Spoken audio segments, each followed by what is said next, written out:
What's up, guys? Welcome back to another edition of the Leadoff Show. This is April 4th. We'll be going over the April 3rd main slate and looking ahead to the 11-game slate tonight. Tuesdays are always a good night for DFS. Most of the teams are back on a night game, so we should have a full slate tonight. And we're starting to see some of the aces wrap back around, so we should have some good pitchers to pick from.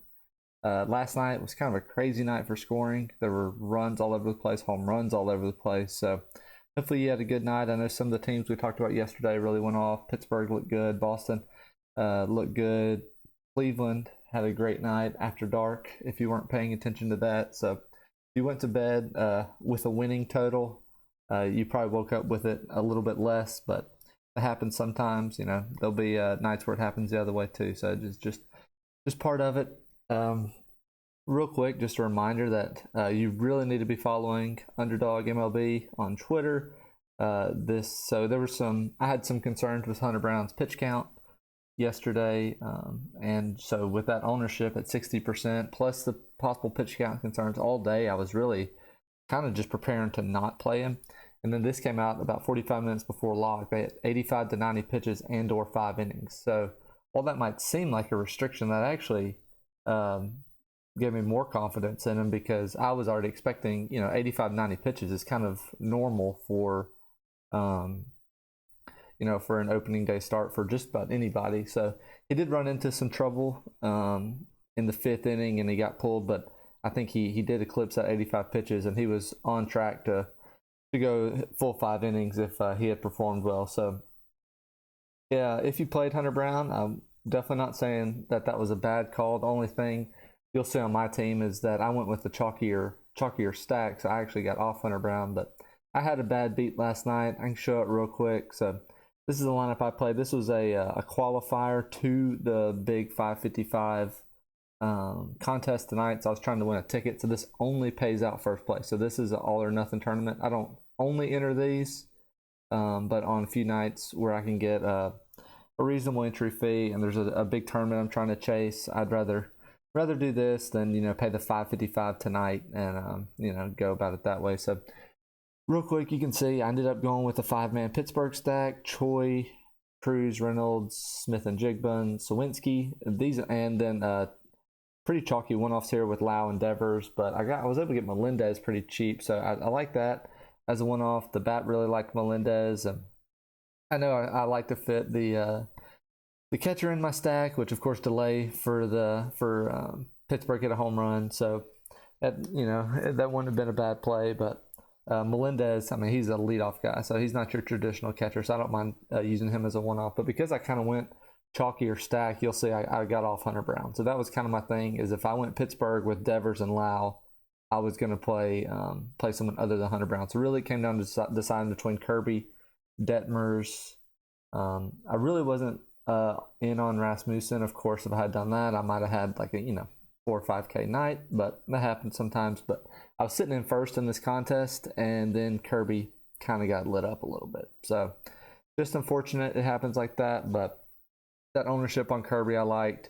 The bat was actually almost even between Kirby and Brown on projections. The Angels lineup changed after lock. I was tempted to kind of pivot to Detmers or somebody else, and the Angels actually had a lineup change after lock, and Kirby's projection got a little bit of a boost, so that gave me confidence to stay with him, but it just didn't work out. So you really can't assess your lineup based on the outcome. You just have to kind of base it on the thought process, and if the ownership was what you were expecting. And at 25%, I felt like that was good, because we can show here, I might have to scroll down a little bit, but I think Hunter Brown in this contest was about 60% on. So I might have to go down towards the bottom here to find someone that used Hunter Brown, but yeah, 61%. So at that, I was playing Cortez and Kirby and fading that 61%.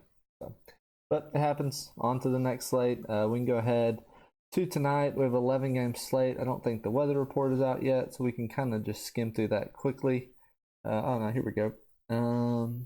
Big storm or two, Toronto, Kansas City should be after the game. But with that being said, we'll go through that. The wind is kind of nuts there in Kansas City, and that'll likely be where a lot of the ownership comes from on this slate. So, all right. With that being said, I think we have a couple afternoon games. We're not going to touch on those. It's kind of the Cincinnati and Miami always play at 6:40 Eastern, so they won't really ever be on the main slate. So if you want to get in on that 2-gamer, there's that there. But we're just going to focus on the main slate tonight. Okay, here we go. So getting started here, we have Tampa Bay versus Washington. 8.5 total, 4.84 for the Rays, 3.66 for the Nats. Fleming is interesting. We saw Rasmussen just carve up this Nats team. The Nats are pretty bad. So have interest in just about any pitcher versus them, especially one that's 6.1K. And the Rays pitchers have absolutely just overperformed this year. We saw Springs, of course. Rasmussen kind of outperformed his projection. So when it comes to cheap pitcher, I do have some interest in Fleming. The concern is here it is 78 degrees. This is already a good hitter's park, so that would give me a little bit of pause. But if you need a cheap pitcher, I don't have too much problem going to Fleming. There's not a lot of cheap pitchers on this slate, so if you need someone around 6K, that's probably where I would go. But we'll go through it. But there's some studs on this slate that you might just want to pay up at both pitcher spots tonight. Chad's cool. That's not happening, so we can move on from there.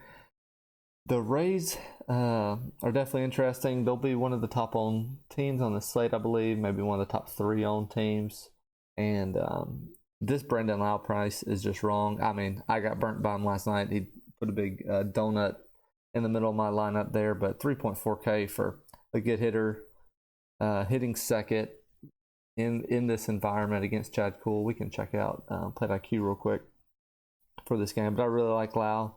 He will. I suspect he'll be popular again, even if you don't play. If you don't play the Rays, you'll probably see 20+% ownership like we saw this past night. And so if you use Lau, just be prepared for that. I would expect some high ownership there.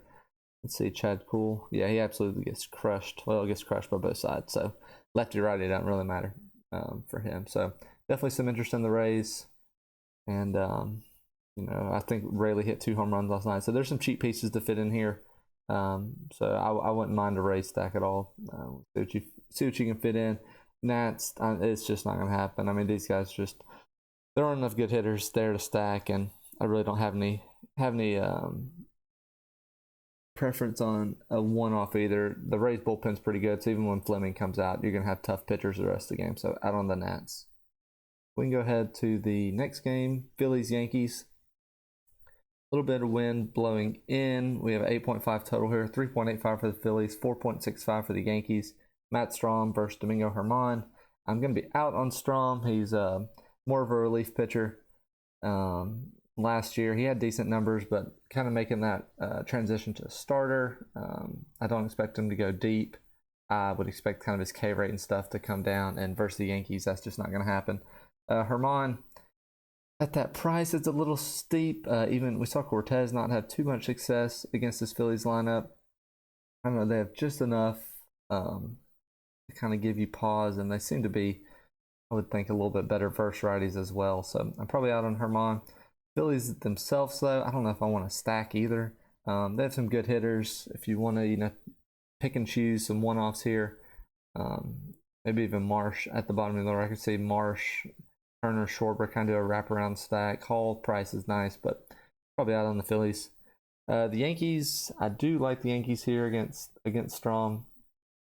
I mean, like we've seen before, anytime you can get the Yankees at low ownership, they're definitely interesting. Stanton's been off to a hot start. Donaldson price is really low. The only thing, I mean, Judge is 6.5K. That's gonna be tough to fit in. So if you play Yankee stack, you might have to fit some of these cheaper pieces. I would maybe add Trevino, get the catcher plus the low price with you can get Volpe at a high steal upside. So maybe go you gotta mix in some cheap pieces for that. But Yankees, I would say, are definitely interesting. Shouldn't carry too much ownership relative to the Rays and the Blue Jays. We'll see later. So, all right, moving forward, Pirates, Red Sox. 9 over under, 4.16 total for the Pirates, 4.84 for the Red Sox. Ronzi Contreras versus Nick Pivetta. Again, last night we've just seen that I mean, the series in Boston had just gone nuclear when it comes to runs. I don't know if that's a product of Fenway and the weather, if that's a product of the Red Sox just having great hitters and also an equally terrible bullpen.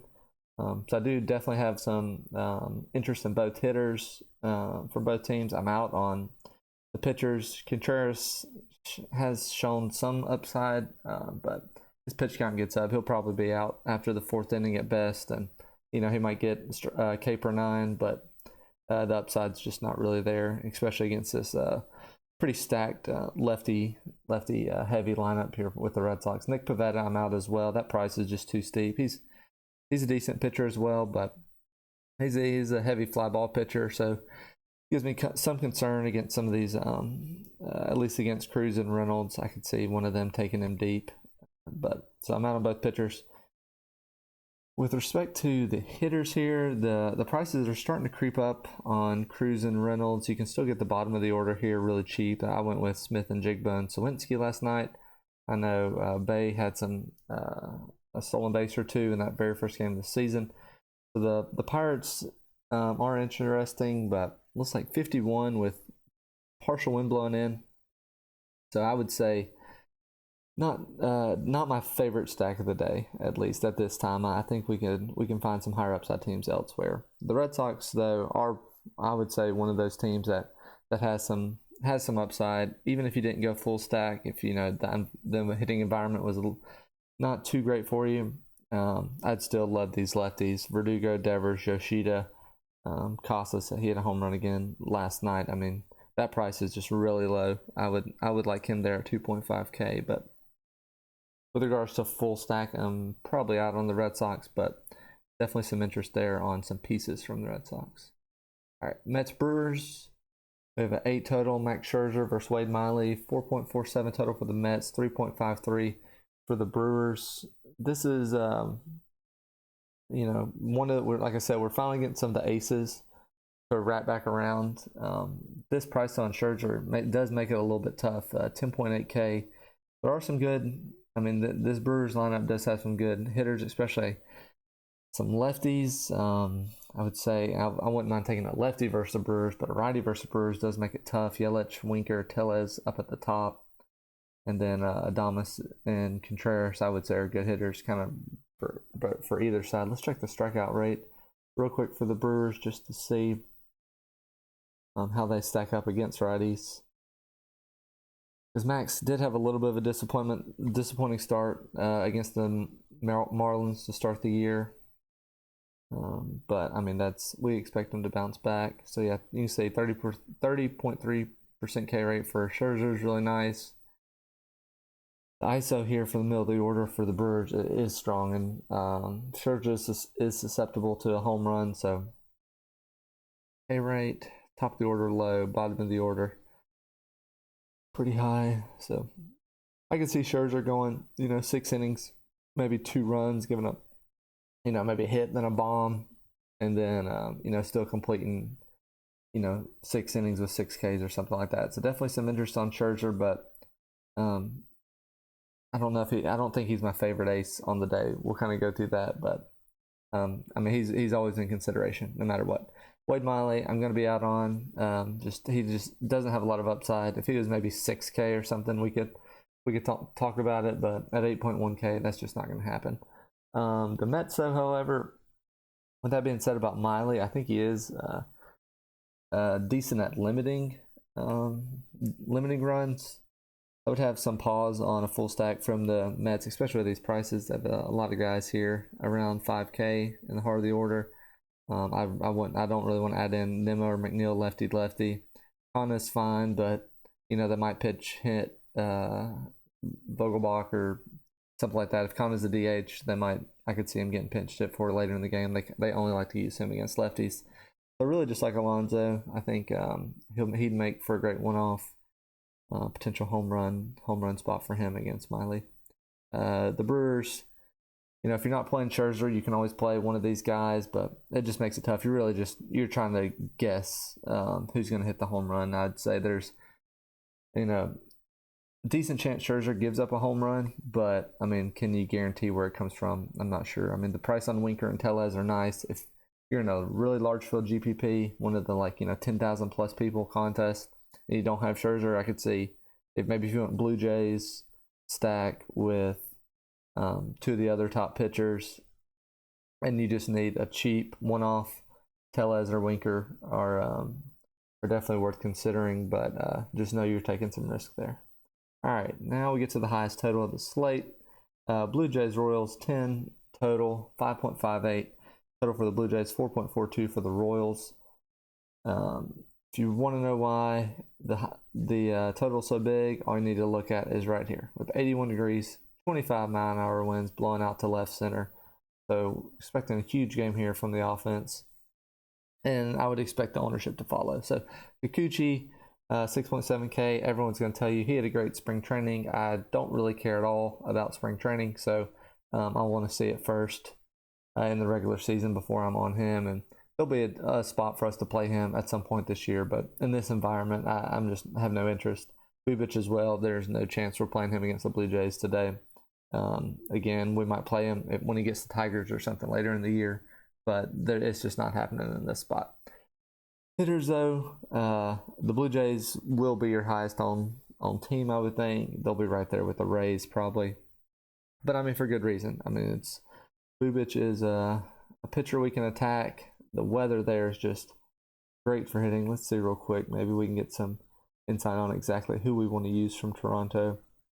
Bubic being a lefty, of course the righties are in play, but I want to say Bubic might have reverse splits. We can double check that real quick. Yeah, xFIP of over 5, so definitely Bubic can be attacked. Yeah, he's actually way worse against lefties. Still bad against righties though, so either side of the plate here, we can take against Bubic. Looks like the Blue Jays will probably run out 8 righties against them, with the only lefty being Varsho, who's not very good against lefties. So really don't have to worry about the reverse split though. But I mean, any of these guys will be good. I would just say if you do play the Blue Jays, to try to be a little different. Don't just take Springer, Bichette, Guerrero, Kirk, and then maybe Merrifield. That's probably going to be the top 5. If you do go Blue Jays, maybe go Jansen instead of Kirk, or fit in Espinal down at the bottom and go Jansen, Espinal, Springer, Bichette, Guerrero. I would, if you're planning on playing the Blue Jays, if you feel like you can get different enough at pitcher, then that's okay to kind of play the heart of that order. But if you feel like you're kind of tending to the popular pitchers as well, maybe try to get different with how you play the Blue Jays. The Royals, you've heard me say it, I've been all over the Royals all year, so I will definitely go back to them here. They have several righties that they'll platoon in this lineup. The only problem is some of these guys might get pinched hit for towards the end of the game, which kind of worries me a little bit. I know they got Kyle Isbell on the bench. As a lefty, he'll probably come in for one of these guys at some point. But at that point, hopefully they've already hung up a good number on Kikuchi. So any of these righties are in play. I'm probably out on Melendez. We can double check him as well. I probably only prefer the righties. Melendez is solid against lefties, so maybe that's a spot you can get different here if you do play. The Royals. Kikuchi, pretty bad numbers against righties, so you can see kind of why the love is coming in on the Royals there. So I would say the Royals are probably in that 3 to 5 owned range of ownership. So definitely worth considering, especially with this weather. Though they got a pretty nice boost with that. So all right, we can move forward. Braves Cardinals. 9 total, 4.27 for the Braves, 4.73 for the Cardinals. Dylan Dodd, 5.3K, making his opening, his big league debut versus Steven Matz, 7.5K. I'm out on Dodd.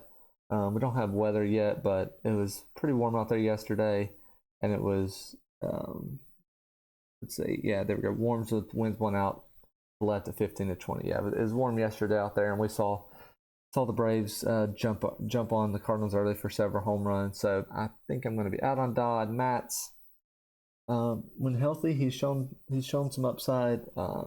but warm environment versus the Braves, it's just not the time. We'll get another chance to play him later in the year, but today is not that day.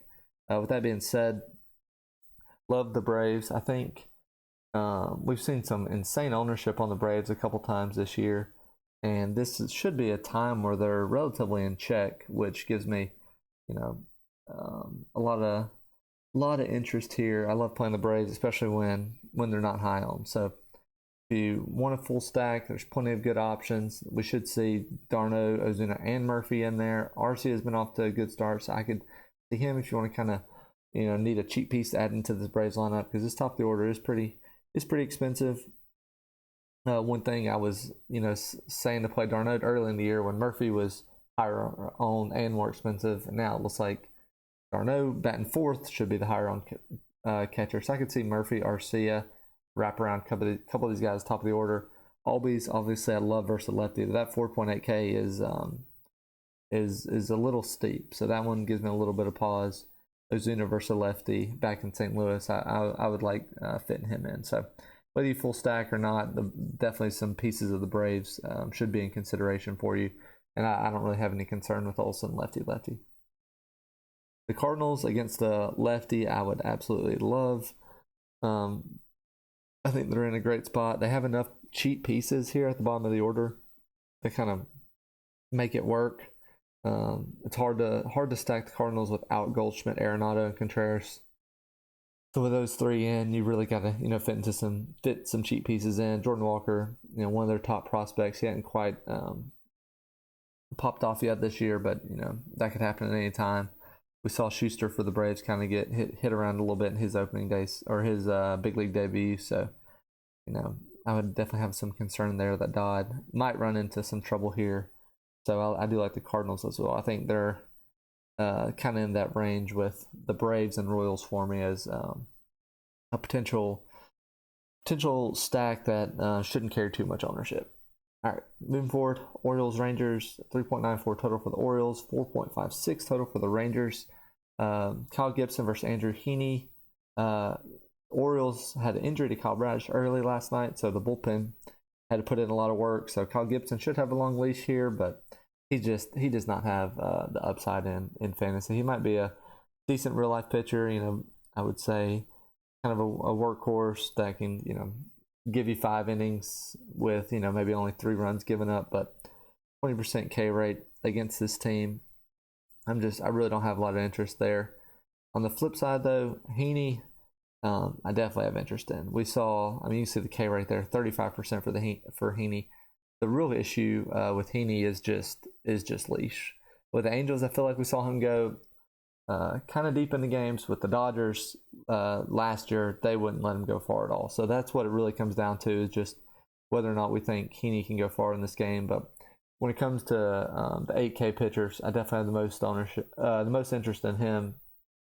And this Orioles team isn't great versus lefties. You can see here these K rates are really high. A lot of switch hitters here, but I think you can see Rushman's not that great from the right side. Santander's solid. Gunnar, I don't know if he'll still be in there lefty, but he might be. Mullins gave up switch hitting because he was so bad as a right-hander. So now he has to bat lefty, not great in this spot. So I definitely have some interest in Heaney. The biggest thing here, and I'll be saying this all year, if the roof is closed in Texas, I like the pitchers. If the roof is open in Texas, I like the hitters. So stay up to date with Underdog. I think you can check Globe Life Field has their own Twitter account as well. You can check the roof. If it's closed, definitely have some interest in Heaney. Moving towards the hitters now, I'm out on the Orioles. Of course, the stolen base upside's always there, but and Heaney has some potential walk issues. But like I said, if the roof's closed, I have no interest in the Orioles. If the roof's open, maybe a one-off, but probably only Mateo would be the one-off I'd consider. His price is kind of creeping up. I love getting Mateo real cheap, but just the stolen base upside. I know he had a home run last night too, but maybe Mateo. Outside of that, I'm probably out on the rest of the Orioles lineup. For the Rangers, it really just comes down to the roof. If it's closed, no interest. If it's open, minor interest. Like I said, Gibson's kind of okay at limiting runs with respect to our perception of them. So I'm probably out on the Rangers. I'm not going to be Not going to be chasing that game. So, all right, next game, Tigers Astros. We have 7.5 total, 2.67 for the Tigers, 4.83 for the Astros. Matt Manning against Framber Valdez. We're out on Manning. We won't be really taking pitchers against Astros most of the year unless it's just an ace and we get a kind of a watered down lineup. You can see this Astros lineup with Altuve out. I think Brantley is out, but it's expected to be back some point this year. I mean, it's not the Astros lineup of old, but we're not going to be taking Manning in this spot. Valdez, though, is probably your top pitcher on the slate. We saw some high ownership against the Tigers all season for good reason. I mean, they're just pretty bad. Yeah, they got to Hunter Brown a little bit last night, but I mean that doesn't concern me at all. Framber, the only problem with Framber is his biggest attribute is his going deep into games, and as this start of the season, that's always a little bit of a concern. Maybe he's at 6K max or something, or 6 innings max. Sorry, decent strikeout rate though, 24%. You can see the Tigers here, and not too bad. I will say it's actually lower than I expected versus lefties. I expected to see a little bit higher K rate, so I wouldn't expect a lot of Ks here from Valdez. But with that being said, I mean, I don't expect a lot of runs from the Tigers either. So Valdez, it'll be kind of Valdez and Scherzer, I would say, right there as trying to decide between the price on Valdez. Excuse me, just makes it pretty nice. He's $900 cheaper than Scherzer, and he's cheaper than Bieber. So I have some interest in Valdez there. Tigers, we're going to be out on. We won't really be stacking against Valdez at all this season. The Astros, though, definitely have some interest in the Astros. We can check Manning's stats out real quick and see. Yeah, very low K rate, pretty high walk rate, except of over 4.5. He is pretty good against righties, though. So maybe we target some of these lefties. It is a righty-heavy lineup, so that kind of gives me a little bit of pause on the full stack. Of course, I mean, these guys are good hitters: Abreu, Pena, Bregman. So righty, I don't care too much, but Alvarez obviously looks nice. I think Alvarez as a one-off is a great play. Tucker is a little steep, especially in the 5-hole. I mean, you just don't see that often. Somebody at 5.5K in the 5-hole, usually it's near the top of the order. So probably out on a full stack from the Astros, but Alvarez, I definitely have some interest in as a one-off. All right, moving ahead, Guardians, A's. We have Shane Bieber, 10.5K versus Sears, 6K. Kind of a low total here, only 6.5, 3.84 for the Guardians, 2.66 for the A's. We saw this game shootout last night, but I think there was a little bit different weather environment. I want to say it was around 70 degrees with 20 mile an hour wind blowing out or something close to that. So wouldn't expect that same level of runs here. The A's got the Plesac, but Plesac and Bieber are not the same pitcher. So definitely have some interest in Bieber here. He should be able to shut them down. This is a pretty rough A's lineup. Seth Brown might be the only guy I'm a little bit worried about, but Bieber's such a great play, or such a great pitcher, that this is a great spot for him in such a pitcher-friendly park as well. We can check here. So price-wise, I'd probably prefer Bieber over Scherzer. But, I mean, those guys are neck and neck. We're really going to be splitting hairs on the slate when it comes to the aces. Valdez, Scherzer, Bieber, and Luis Castillo. Yeah, 25% K rate for Bieber. And, this A's team is kind of rough. They have a couple guys that have low strikeout rate, but as a team, it's pretty bad. So I would definitely have some interest in Bieber there. And like I said, I'd probably favor him over Scherzer. But, both of those guys are in the mix. Sears, we're going to be out on. This is Guardians team just does not strike out, and they got some solid hitters in there, so we'll be out on Sears. Guardians, however, though, I do have some interest in. We saw them have a good game last night. My only concern really here is stacking teams in Oakland. It might have worked last night, but this is not a long-term solution, so not huge on that. Rosario 5K, that stands out to me as being way overpriced. Really all the way down the board. Zunino should be, should be one of those like 2.8K catchers or something. So the price is a little steep on the Guardians. I might be out. Maybe Oscar Gonzalez one off here, or Ramirez is always in play. So after talking about it a little bit, maybe a little less interest on the Guardians here. Actually a low team total as well. A's bats were out on there. So if you don't play Bieber, like I said about some of the Brewers lefties, Winker and Tellez, if you're in a very large field tournament, I would not do it in single entry or anything like that. If you need a cheap power, chasing home run, maybe Seth Brown, but outside of that, I'm out.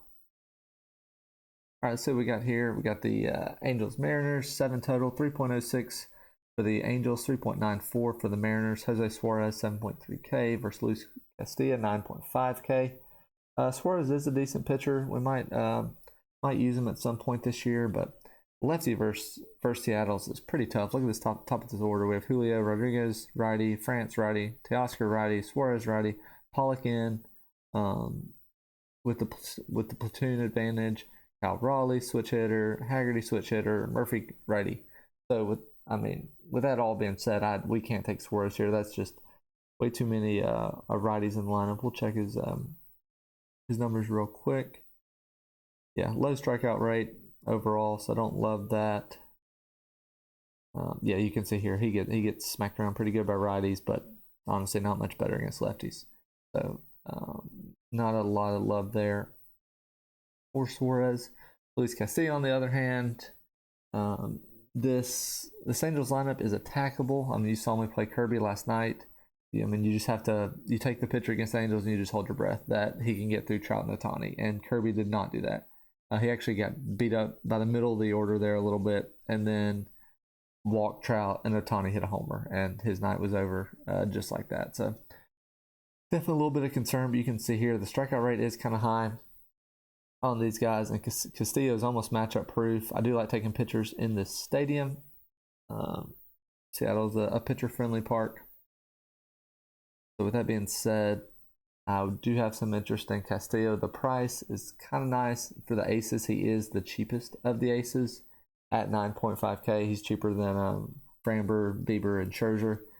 So I don't know. You just, like I said, you just have to take the pitcher and hold your breath against the Angels. But the bottom of the order should not scare you at all. It's really just you got to get through the top. And Ohtani and Trout are both susceptible to strikeouts. So we'll see what happens, but I'll be in. Castillo would definitely be in consideration for me tonight.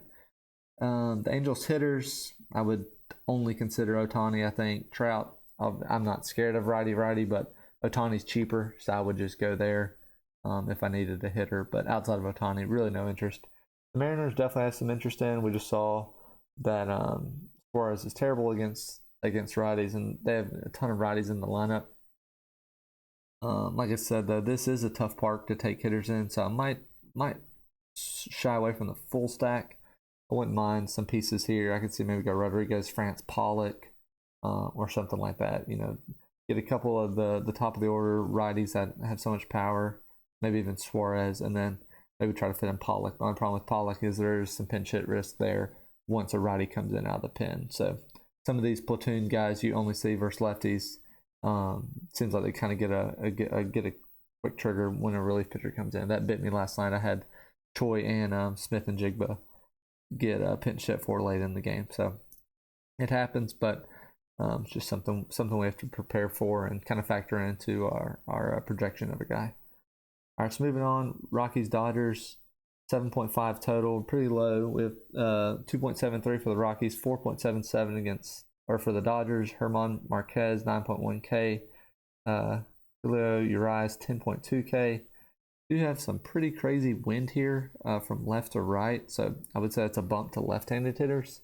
It might be a bump to just about anyone, though. If this thing creeps to blow into the outfield, I would definitely favor some of the hitters that can hit it out that way. But this price on Marquez is just wrong. I mean, he should be 6.5K, 7K in this spot. He had a decent opening day starting against the Padres, so I don't usually mind Marquez outside the course field. I mean, he is a decent pitcher, and we've seen him go deep into games before, but 9.1K is just way too much in this spot. So out on Marquez. Urias is interesting for sure. We can pull up his plate IQ. The concern is always longevity for Urias. Can he really get past that? Get into the 6th inning or so? K rate is fairly low, and the Rockies have some big time hitters against lefties. Bryant, Crone, and Montero. You can see here crush lefties, especially Chris Bryant. So I would say I probably have Urias below Bieber and Scherzer. That price is a little interesting, but I would say he's probably the lowest owned of all the top pitchers.